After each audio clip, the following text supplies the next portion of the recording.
In case you missed it, here are 3 things you need to know from this week's NXT. First, Miles Bourne beat Charlie Dempsey in a rounds match to win his release from the No Quarter Catch crew and presumably move on to bigger and better things. He had a great showing a few weeks back against Obafemi. That's kind of what's put this whole push into motion. I'm curious to see what direction they're going to take him in, if this is a North American title thing or they're going to push him back towards the NXT title. But it's clear that he is extremely talented and ready for this push.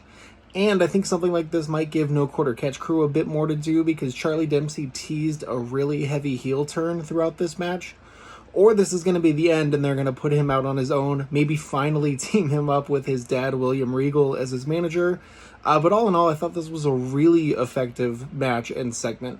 Second, after just a few days of rumors and speculation, Mariah May appeared in NXT making her debut. She referred to herself as glamorous multiple times, but did not give her name.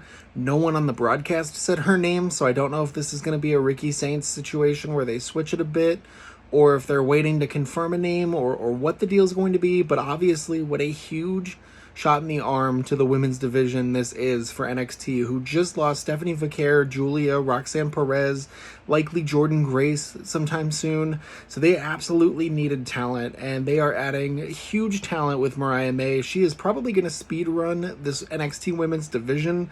Could see her being on the main roster before the end of the year, holding the women's NXT title kind of like within the next month. I really think the sky is the limit for her and her potential in WWE. And 3, Trick Williams defeated Mike Santana to retain the TNA title in a pretty good main event match.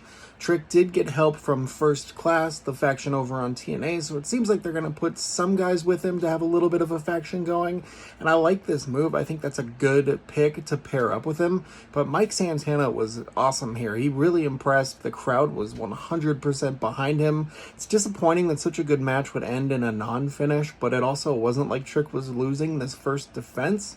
So overall, I think it was booked pretty well, and it definitely did something to build more intrigue to Trick over on TNA for their shows. So let me know what your favorite part of the show this week was.